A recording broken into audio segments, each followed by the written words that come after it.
اعوذ باللہ من الشیطان الرجیم بسم اللہ الرحمن الرحیم رب اشرح لی صدری ویسر لی امری واحلل عقدۃ من لسانی یفقہوا قولی اللہم صلی علی محمد وآل محمد وعجل فرجہم۔ کاشانہ بصیرت کے عزیز و محترم سامعین کرام، السلام علیکم ورحمۃ اللہ وبرکاتہ۔ میں آپ کی ریڈر زہرا علی آپ کے سامنے پروفیسر شائستہ زیدی صاحبہ کی خوبصورت کتاب کربلا سے پہلے کربلا کے بعد کی ریڈنگ پیش کر رہی ہوں۔ آج اس کتاب کی ریڈنگ کا 15واں حصہ آپ کے سامنے پیش کیا جا رہا ہے۔ پیج نمبر 187، ہیڈنگ دعا مومن کا ہتھیار ہے۔ دعا کے معنی میں عموماً ہمارا یہ رویہ ہوتا ہے کہ جب کوئی دنیاوی مشکل پیش آتی ہے یا جب کبھی کوئی خواہش ہمیں بے قرار کرتی ہے تو ہم اپنے مسائل کے حل کرنے کے جہاں اور صحیح اور غلط ذرائع آزماتے ہیں، وہیں اس قادر مطلق کا دروازہ بھی کھٹکھٹاتے ہیں۔ زندگی میں مسائل بھی کھڑے ہوتے رہتے ہیں اور خواہشات کا سلسلہ بھی لامتناہی ہے، اس لیے دعا ہماری زندگی کا ایک مستقل وظیفہ ہے۔ دنیاوی حاجات کے لیے اللہ کو پکارنا بہرحال ایمان کی علامت ہے، اور حالت اضطرار میں پکارنا ہماری مشکلات کے حل کے علاوہ ہمیں بے حساب نعمتیں بھی عطا کرتا ہے۔ دعا مانگنا انسان کی فطرت ہے، خواہ اس کا تعلق کسی بھی مسلک اور کسی بھی عقیدے سے ہو۔ یہاں تک کہ جو لوگ عام زندگی میں وجود خدا کے قائل نہیں ہوتے، اگر ان پر بھی کوئی مشکل پڑتی ہے تو فطرت یہ انہیں بھی دعا مانگنے پر مجبور کر دیتی ہے۔ دین اسلام نے دعا کی معنویت کو انتہائی وسعت دی ہے اور دعا کو نئے نئے موضوعات دیے ہیں۔ ہماری سب سے بڑی دعا جس کے خود خدا نے تعلیم دی ہے وہ یہ ہے کہ دکھا ہمیں سیدھا راستہ، ان کا راستہ کہ جن پر تیری نعمتیں نازل ہوئیں، نہ کہ ان کا جو تیرے غضب کے مستحق ٹھہرائے گئے اور گمراہ ہوئے۔ اس مختصر سے دعا کی معنویت میں غور کرتے چلے جائیں، ہمیں دعا کے نئے نئے موضوعات ملتے چلے جائیں گے۔ دعا کا تعلق محض ہماری دنیاوی حاجتوں اور مادی ضروریات سے نہیں، بلکہ بہترین دعائیں وہ ہیں جن میں ہم اللہ سے ہدایت طلب کریں، تزکیہ نفس اور نجات آخرت طلب کریں۔ نعمتیں محض مادی نہیں بلکہ زیادہ دیر پا اور عظیم نعمتیں وہ ہیں جن کا ہماری انسانی حیثیت بلند کرنے سے تعلق ہے۔ جیسا کہ ڈاکٹر علی شریعتی کا کہنا ہے، دعا میں بندہ اس سے پسندیدہ صفات اور انسانی فضیلتوں کو طلب کرتا ہے، اپنے لیے، اپنے گھر والوں کے لیے اور معاشرے کے لیے عدالت، سعادت اور خوش نصیبی طلب کرتا ہے، پستیوں، ذلتوں، محتاجیوں، تسلیم ظلم اور ستمگاروں کے ساتھ سمجھوتے سے دوری چاہتا ہے، اور انحطاط اور انسان کو کمزور بنانے میں موارد سے نجات کا خواستگار ہوتا ہے۔ جب بندہ تضرع و زاری کے ساتھ اور چپکے چپکے اپنے رب کو پکارتا ہے تو اس سے اس کے نفس کی کبر و انا ختم ہو جاتی ہے، نفس کا تزکیہ ہوتا ہے، اخلاق کی تہذیب ہوتی ہے، خدا کی محبت اور اس سے قرب کے احساس میں اضافہ ہوتا ہے، اس کی رحمت پر یقین بڑھتا ہے۔ اس طرح دعا معرفت الہی کے راستے میں انسانی روح کا سفر بن جاتی ہے، اور ہم جیسے گنہگار انسانوں کے لیے تو یہ تجربہ ایسا ہے کہ جیسے موسیٰ آگ لینے گئے اور پیغمبری مل گئی۔ ہماری حاجتیں پوری نہ بھی ہوں تب بھی دعا سے ہمیں جو اطمینان قلب اور قرب خدا کی لذت ملتی ہے وہ اللہ کی سب سے بڑی نعمت ہے۔ امام سجاد ملوکیت کے جس تاریک دور میں ہلاکت کے جن طوفانوں سے دوچار ہیں، وہ خود کو محض مسلح اور گریہ وزاری تک کیسے محدود رکھ سکتے ہیں؟ آپ تنہا ہیں، نہ خزانے نہ سپاہ، لیکن پھر بھی آپ ذمہ دار ہیں، اس لیے کہ جیسا کہ ڈاکٹر علی شریعتی نے کہا، مسئولیت یعنی ذمہ داری توانائی سے نہیں بلکہ آگہی سے ہوتی ہے اور انسان ہونے سے ابھرتی ہے۔ امام سجاد علیہ السلام کی درسگاہ دعا، ڈاکٹر علی شریعتی سے اقتباس۔ جس دور میں اسلام پر ہر طرح سے یلغار ہو رہی ہو، تخت حکومت کی طرف سے، مسجدوں کے ممبروں سے، دین فروش عالم نماؤں کی طرف سے، فتویٰ فروشوں کی طرف سے، قید خانوں، کوڑوں سے، آپ نے اسلام کے دفاع کے لیے اپنی دعاؤں کو ہتھیار بنا لیا۔ آپ اعلانیہ لوگوں کو رشد و ہدایت کا فریضہ انجام نہیں دے سکتے تھے۔ ہر راستہ بند ہے، لیکن جب ہر راستہ بند ہو جائے تب بھی ایک راستہ کھلا رہتا ہے، وہ راستہ جو امام کے قلب سے اللہ کی طرف جاتا ہے، یعنی دعا کا راستہ۔ اور دعا کرنے سے ایک طرف اللہ کا بندہ ہے تو دوسری طرف اللہ کے بندوں کا امام ہے۔ وہ دعا کی زبان میں محض اللہ سے ہی خطاب نہیں کرتا، بلکہ ان دعاؤں کے ذریعے ان تمام قدروں، اس تمام فکر اور اس نظام حیات کا بھی دفاع کرتا ہے جسے زمانہ مٹانے پر تلا ہوا تھا۔ امام سجاد نے توحید خداوندی، مقام رسالت، عبادت کی معنویت، اخلاق حسنہ، انسانی رشتوں کے حقوق، غرض وہ تمام تعلیمات جن کی ہماری دنیاوی اور اخروی زندگی کو باسعادت بنانے کے لیے ضرورت ہے، دعاؤں کی زبان میں بیان کر دیں۔ ظلم و جہل کی طاقتیں یہی سمجھتی رہیں کہ ایک عبادت گزار دنیا سے تمام رشتے توڑے ہوئے اپنے معبود سے دعا مانگ رہا ہے، لیکن ان دعاؤں کے ذریعے تزکیہ نفس اور عدل و احسان کا وہ پیغام سینہ بسینہ پھیلتا چلا گیا جسے ملوکیت مٹانا چاہتی تھی۔ ظالم حکمران سمجھتے رہے کہ یہ دعائیں محض سید الساجدین علیہ السلام کے مصلی تک محدود ہیں، لیکن یہ دعائیں ان کے مصلی سے نکل کر پھیلتی چلی گئیں، انسانوں کے ذہن و شعور میں، ان کے دل کی گہرائیوں میں ہدایت کی روشنی بن کر اترتی چلی گئیں۔ امام نے بتایا کہ جہاد محض میدان جنگ ہی میں نہیں ہوتا، محض تلوار کے زور پر ہی نہیں ہوتا۔ جو جہاد فکری اور ذہنی سطح پر ہوتا ہے وہ تاریخ کے دھاروں کو بدل دیتا ہے۔ امام حسین علیہ السلام کے قیام کے ساتھ ساتھ اگر کوفہ و شام کا یہ فکری جہاد نہ ہوتا تو پیام حسینی صحرائے کربلا سے باہر نہ نکل پاتا۔ کربلا کے بعد امام سجاد علیہ السلام نے اس فکری جہاد کے لیے دعا کو اپنا ہتھیار بنا لیا۔ اس مقام پر میں ڈاکٹر علی شریعتی کے لیکچر امام سجاد علیہ السلام کی درسگاہ دعا کے چند اقتباسات پر اس گفتگو کو مکمل کرنا چاہوں گی۔ ڈاکٹر علی شریعتی اس طرح امام سجاد کے زمانے کی تصویر کشی کرتے ہیں کہ ایک ایسے دور میں جہاں دمشق سے خراسان تک جھوٹ اور تلوار کی حکومت ہے، دور دور تک کذب و فریب کی خلافت کے سارے ممبروں پر خلافت کی زبان بولی جا رہی ہے، مشرق و مغرب میں پھیلے ہوئے اسلامی مینار اب سامری کے بچھڑے کے حلقوم تھے، جاہل حضرات اور محافل احادیث جعلسازی کے منبع، مسجدیں مرکز زرار، دولت و فریب، سارے محراب اور منبر علی اور علی نما لوگوں کی قتل گاہیں، علی کو دشنام اور خلیفہ کو دعا دینے والے نمازیوں کی قبلہ گاہیں، رسول کا گھر متروک، حقیقت کی زبان گنگ، ساری چیزیں پامالی اور نابودی کا شکار، اور موت کسی خاموشی میں تمام یادیں اور تمام یادگاریں خاموشی اور فراموشی کی سمت جا رہی تھیں۔ ایسے حالات میں صحیفہ سجادیہ تنہائی میں جہاد، خاموشی میں ابلاغ اور عرض مدعا کی کتاب ہے۔ شکست میں مورچہ سنبھالنے کے مترادف، گھٹن میں صدائے احتجاج، سلے ہوئے ہونٹوں سے سبق دینا، غیر مسلح کیے جانے والے کا اسلحہ اٹھا لینا ہے، اور ان سب باتوں کے باوجود کتاب دعا ہے۔ ہیڈنگ: صحیفہ کاملہ عہد با عہد۔ ہم سب سے پہلے اس روایت سے شروع کریں گے کہ جو صحیفہ کاملہ میں دعاؤں سے پہلے عمر ابن متوکل ثقفی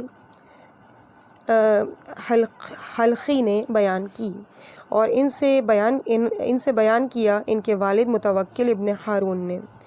میں اس روایت کا محض خلاصہ بیان کر رہی ہوں۔ امام جعفر صادق علیہ السلام کی امامت کا دور ہے۔ حضرت زید ابن علی کوفے میں خروج کے بعد ہشام ابن عبد الملک کی فوج کے ہاتھوں شہید ہو چکی ہیں۔ متوکل ابن ہارون کے راستے میں حضرت زید شہید کے فرزند حضرت یحییٰ بن زید سے ملاقات ہوتی ہے۔ متوکل بن ہارون کی راستے میں حضرت زید شہید کے فرزند حضرت یحییٰ بن زید سے ملاقات ہوتی ہے۔ یحییٰ بن زید حضرت زید کی شہادت کے بعد خراسان جا رہے تھے۔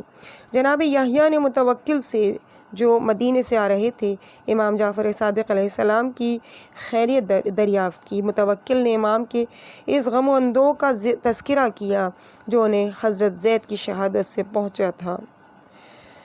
یحییٰ نے کہا کہ اس شہادت کی خبر ہمارے چچا امام محمد باقر علیہ السلام نے ہمارے والد کو ان کے خروج سے پیشتر ہی دے دی تھی۔ پھر اچانک یحییٰ نے سوال کیا کہ ہمارے متعلق امام جعفر صادق علیہ السلام نے کچھ فرمایا؟ متوکل کہتے ہیں کہ میں نے بہت ٹالنا چاہا لیکن یحییٰ کا اصرار بڑھتا گیا۔ مجبوراً مجھے بتانا پڑا کہ امام جعفر صادق علیہ السلام آپ کے متعلق بھی وہی کہتے ہیں کہ جو آپ کے چچا نے آپ کے والد گرامی کے متعلق فرمایا تھا۔ آنے والے وقت کے متعلق یہ تمام وہ خبریں ہیں جو جبرائیل امین کے ذریعے خدا نے اپنے رسول کو دیں اور پھر رسول نے جناب امیر کو پہنچائیں اور پھر سینہ بسینہ ائمہ طاہرین علیہم السلام کو ایک دوسرے سے ملتی رہیں۔ ظاہر ہے کہ ان میں شک و شبے کی کوئی دخل نہیں ہو سکتا۔ واقعے کو مختصر کرتے ہوئے اس خبر پر حضرت یحییٰ بن زید نے ایک صحیفہ نکالا اور متوکل ابن ہارون کو دیتے ہوئے کہا کہ جب میرے متعلق یہ پیش گوئی پوری ہو جائے تو یہ صحیفہ ہمارے چچا زاد بھائی یعنی امام حسن کی اولاد میں محمد ابن ابراہیم ابن عبداللہ ابن حسن مصنع ابن امام حسن ابن علی ابن ابی طالب علیہ السلام کو پہنچا دینا۔ یحییٰ کی شہادت ولید ابن یزید ابن عبد الملک کے ہاتھوں ہوئی۔ متوکل مدینے پہنچ کر امام جعفر صادق علیہ السلام کی خدمت میں حاضر ہوئے اور اس صحیفے کا تذکرہ کیا۔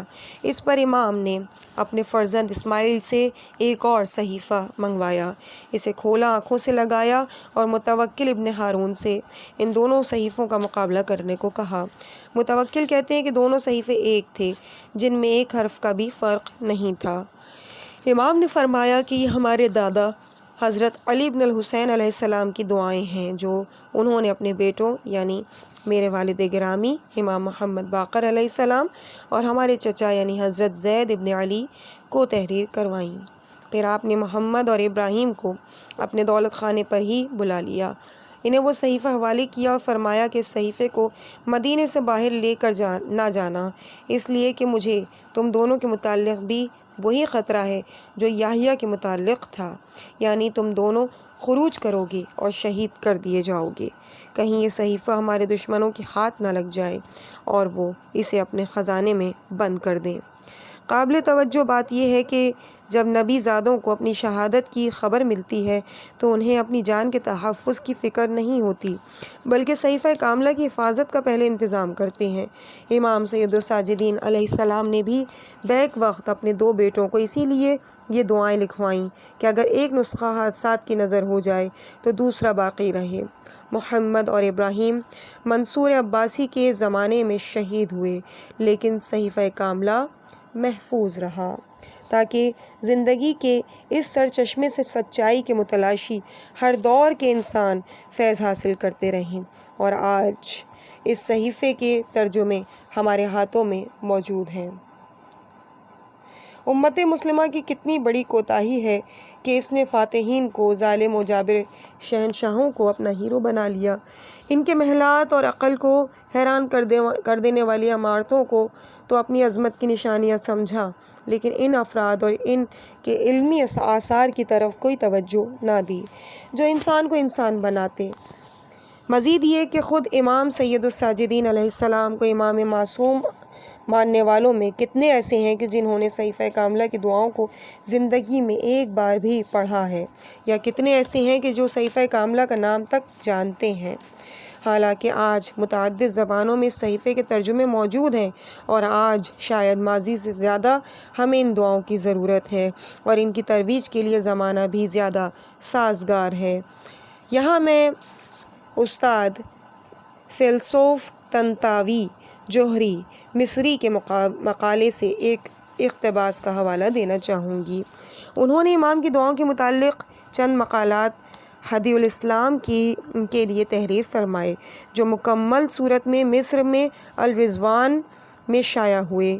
طنطاوی جوہری کہتے ہیں کہ خداوند، یہ تیرے کتاب موجود ہے قرآن، اور یہ اہل بیت اطہار میں سے ایک بزرگ ہستی کے ارشادات ہیں۔ یہ دونوں کلام وہ آسمان سے نازل شدہ اور یہ اہل بیت کے صدیقین سے ایک صدیق کی زبان سے نکلا ہوا، دونوں بالکل متفق ہیں۔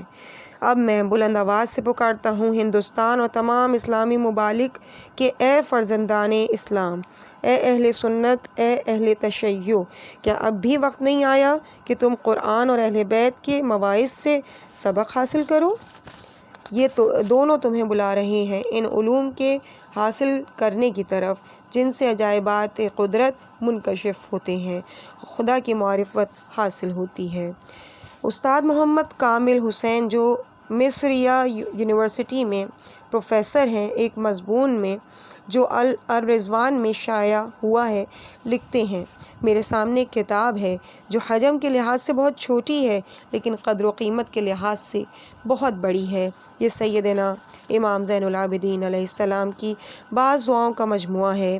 میری آرزو تھی کہ میں ان دعاؤں کے متعلق لکھتا اور بتاتا کہ ان میں کتنی روشن دلیلیں موجود ہیں اس بات کی کہ مثلاً دوسرے اہل بیت اطہار بھی بالکل رسول اللہ کی تعلیمی روح کے حامل اور عبادت اور پرہیزگاری میں آپ کے تابع تھے، مگر مجھے وہ الفاظ کہاں مل سکتے ہیں جو میرے تاثرات کو ظاہر کریں۔ نہ صرف مسلمان معاشرے بلکہ ہر انسانی معاشرے میں مجھے آب حیات کے ان سرچشموں کا محتاج نظر آتا ہے، بلکہ ہر انسانی معاشرہ مجھے آب حیات کے ان سرچشموں کا محتاج نظر آتا ہے۔ قابل غور بات یہ ہے کہ سب سے زیادہ ترقی یافتہ اور خوشحال معاشرے میں خودکشی کے واقعات سب سے زیادہ کیوں نظر آتے ہیں؟ نرم گرم بستروں میں بغیر خواب آور دواؤں کے لوگوں کی نیند کیوں نہیں آتی؟ جسمانی معالجین سے کہیں زیادہ نفسیاتی ڈاکٹروں کی کیوں ضرورت ہے؟ کس چیز کی کمی ہے؟ کون سی خلش ہے؟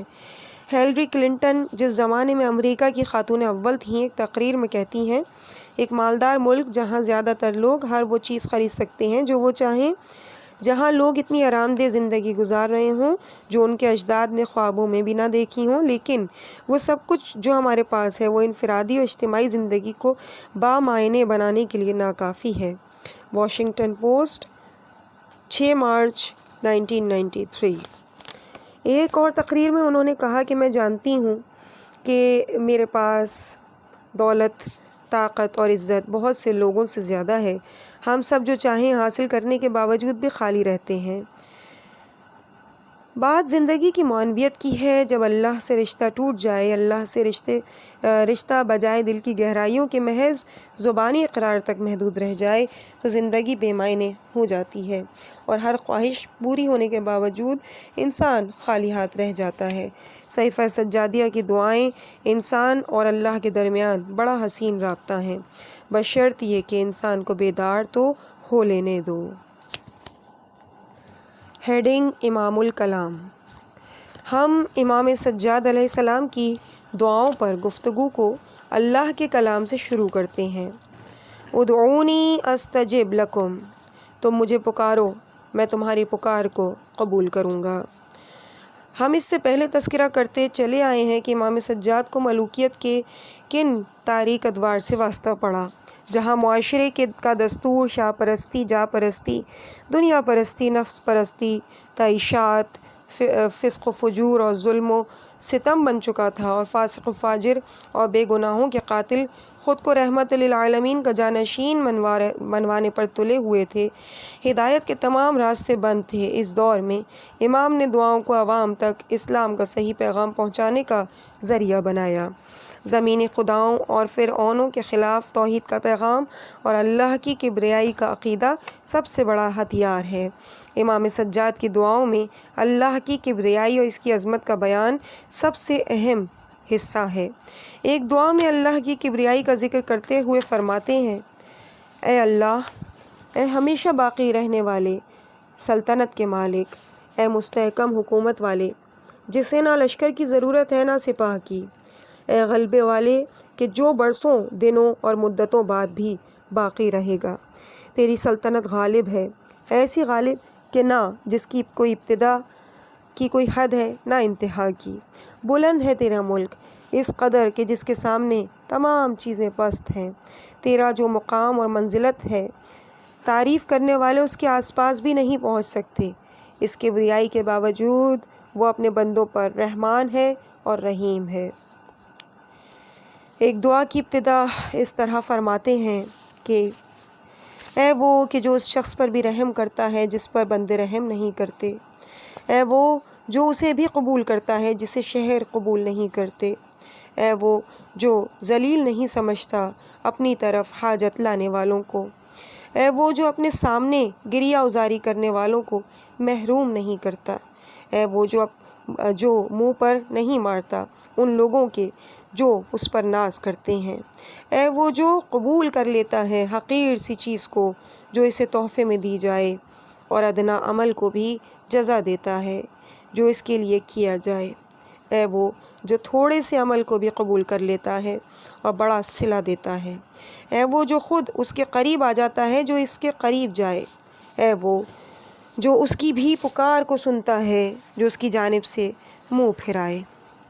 جب اللہ کے رسول کو یاد کرتے تھے تو فرماتے تھے اے اللہ رحمت نازل کر محمد صلی اللہ علیہ وآلہ وسلم اور ان کی اولاد علیہم السلام پر، وہ محمد جو تیرے وحی کے امین، تیری مخلوق میں تیرے منتخب کیے ہوئے تیرے بندوں میں تیرے پسندیدہ ہیں، جو نیکی کے پیشوا ہیں، برکت کی کنجی ہیں۔ اسی طرح رحمت نازل کر جس طرح انہوں نے تیرے امر کے لیے اپنے نفس کو تکلیف میں ڈالا اور تیری راہ میں اپنے جسم کو مصائب کے لیے پیش کر دیا۔ دعا کے سلسلے میں دو باتیں بنیادی اہمیت رکھتی ہیں۔ اولاً کس سے مانگ رہے ہیں، اس کے دربار کے آداب کیا ہیں، اور دوسرا یہ کہ کیا مانگ رہے ہیں۔ سورہ فاتحہ میں ہمیں بتایا گیا کہ اس سے مانگ رہے ہیں جو عالمین کا رب ہے، اور اس سے مانگو اس کی حمد کے ساتھ۔ یوں بھی اللہ کی حمد ہماری ہر عبادت کا اہم ترین حصہ ہے۔ جناب سید سجاد علیہ السلام دعائے ابو حمزہ صومالی میں اس طرح اللہ کی حمد کرتے ہیں: تمام تر حمد اس اللہ کے لیے کہ جس کو میں نے جب بھی پکارا تو اس نے جواب دیا، حالانکہ میری حالت ہمیشہ یہ رہی کہ جب بھی اس نے مجھے بلایا میں نے اس کا جواب دینے اور اس کی طرف جانے میں کاہلی کی۔ تمام حمد اس اللہ کے لیے جس سے جب بھی میں نے سوال کیا اس نے مجھے ضرور عطا کیا، حالانکہ اس نے جب بھی مجھ سے میرے فرض کا مطالبہ کیا میں نے بخل اور کنجوسی سے ہی کام لیا۔ تمام حمد اس اللہ کے لیے کہ جب بھی مجھے اس سے کوئی حاجت طلب کرنا ہوتی ہے تو میں اسے پکار لیا کرتا ہوں، اور جب بھی میں نے چاہا رازداری کے لیے اس سے خلوت کر لی، اور وہ بغیر کسی سفارش اور واسطے کے میری ضروریات کو پوری کر دیتا ہے۔ تمام حمد اس اللہ کے لیے ہے کہ میں اس کے علاوہ کسی کو نہیں پکارتا، اور اگر میں اس کے علاوہ کسی اور کو پکاروں بھی تو میری پکار کا مجھے کوئی جواب نہیں ملے گا۔ تمام حمد اس اللہ کے لیے کہ جس کے علاوہ میں کسی سے امید نہیں رکھتا، اور اگر میں اس کے علاوہ کسی سے کوئی امید باندھوں تو میری امید ٹوٹ جائے۔ تمام حمد اس اللہ کے لیے ہے کہ جس نے مجھے اپنی ذات پر سہارا دے کر عزت عطا کی، اس نے مجھے لوگوں پر چھوڑ کر رسوا نہیں کیا۔ تمام حمد اس اللہ کے لیے کہ جو مجھ سے الفت و محبت کا اظہار فرماتا ہے حالانکہ وہ مجھ سے بے نیاز ہے۔ تمام حمد اس اللہ کے لیے کہ جو مجھ سے ایسے حلم اور بردباری کا سلوک کرتا ہے جیسے میں نے کوئی گناہ ہی نہ کیا ہو، اس لیے کہ تو میرا رب میرے نزدیک سب سے زیادہ پسندیدہ ہے اور میری حمد کا سب سے زیادہ مستحق ہے۔ اللہ کی کبریائی اور اس کے قریب اور اس کی رحمت کا عقیدہ انسانی قلب کی سب سے بڑی طاقت ہے۔ جب فکر اور احساس کی بنیاد توحید خداوندی اور اللہ پر توکل ہو تو اس کا عملی مظہر عمل صالح ہے۔ نیک اعمال کے کیا معنی ہیں؟ ہم نیکی اور برائی کا لفظی استعمال تو کثرت سے کرتے ہیں، لیکن نیکی ہے کیا اور برائی کیا ہے جس سے ہمیں بچنا چاہیے؟ یہ ہمارے ذہن میں اکثر مبہم رہتا ہے۔ مولا دعا فرماتے ہیں: بار الہ رحمت نازل کر محمد صلی اللہ علیہ وآلہ وسلم اور ان کی آل علیہم السلام پر، اور آراستہ کر مجھے نیک بندوں کی صفات اور متقین کی زینت سے، عدل کے پھیلانے میں، غصے کو پی جانے میں، دشمنی کی آگ بجھانے میں، منتشر لوگوں کو جمع کرنے میں، باہمی عداوتوں کی اصلاح میں، نیکی کے اظہار اور عیب پوشی میں، طبیعت کی نرمی اور تواضع اور انکساری میں، جوش پر قابو پانے اور لوگوں کے ساتھ اخلاق سے پیش آنے میں، عیب لگانے کی عادت سے دور رہنے میں، سچی بات کہنے میں چاہے دشوار ہی کیوں نہ ہو، اپنی زبانی یا عملی نیکی کو کم سمجھنے میں اگرچہ وہ زیادہ ہی کیوں نہ ہو، اور برائی کو زیادہ سمجھنے میں اگرچہ وہ کم ہی کیوں نہ ہو، اور مکمل کر دے میرے لیے ان تمام باتوں کو اپنی دائمی عبادت سے، نیک جماعت کے ساتھ رہنے سے، اور بدعت پر اور اپنی رائے پر عمل کرنے والوں سے دوری پر۔ دعائے مکارم اخلاق۔ یہی تمام وہ خصوصیات ہیں کہ جو ایمان کی پہچان ہیں۔ ایک طرف انفرادی سطح پر ان صفات کی حامل انسانیت کے اعلیٰ نمونے نظر آتے ہیں، دوسری طرف اجتماعی سطح پر تزکیہ نفس اور تہذیب اخلاق کے اصول ایسے معاشرے کی تشکیل کرتے ہیں جو احترام انسانیت کا، عدل کا، حقوق انسانی کے احترام کا اور انسانی محبتوں کا مرکز بن جاتا ہے۔ ایسے دور میں جب طاقت کے اندھے استعمال نے انسان کی جان و مال اور عزت و آبرو کو قدموں تلے روند ڈالا ہے، جہاں ممبروں سے، مسجدوں سے یہ آوازیں بلند ہو رہی ہوں کہ مجھے سروں کی فصل پک کر کٹنے کے لیے تیار نظر آتی ہے، میں ہی ان کا کاٹنے والا ہوں، میں ان سروں اور داڑھیوں کے درمیان خون ہی خون دیکھ رہا ہوں، یعنی حجاج ابن یوسف کا خطبہ۔ تو ان آوازوں کے درمیان یہ آواز کتنی منفرد ہے کہ بار الہ رحمت کر محمد صلی اللہ علیہ وآلہ وسلم اور آل محمد علیہم السلام پر، مجھے اس بات کی توفیق دے کہ جو مجھ سے فریب کرے میں اس کی خیر خواہی کروں، جو مجھے چھوڑ دے میں اس سے حسن سلوک کروں، جو مجھے محروم کر دے میں اسے عطا و بخشش سے جواب دوں، جو قطع رحمی کرے میں اس کی صلہ رحمی کروں، جو پس پشت میری برائی کرے میں اس کا ذکر خیر کروں اور برائی سے چشم پوشی کروں۔ دعائے مکارم اخلاق۔ یہ خدا کے آخری رسول صلی اللہ علیہ وآلہ وسلم رحمت للعالمین کے فرزند کی آواز ہے، یہ زندگی کی آواز ہے، یہ اسلام کا نغمہ سرمدی ہے، یہ انسان کا خطاب ہے انسانوں سے۔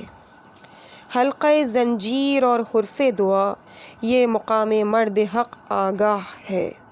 شبی حیدر۔ اس مقام پہ ہم کتاب کربلا سے پہلے، کربلا کے بعد کے اس حصے کو یہیں پہ روکتے ہیں۔ اس کے آگے انشاءاللہ ریڈنگ اگلے حصے میں جو پیش کی جائے گی پیج نمبر 200 سے، اور ہیڈنگ ہوگی حج بیت اللہ۔ مجھے اپنی دعاؤں میں یاد رکھیے گا۔ والسلام علیکم ورحمۃ اللہ وبرکاتہ۔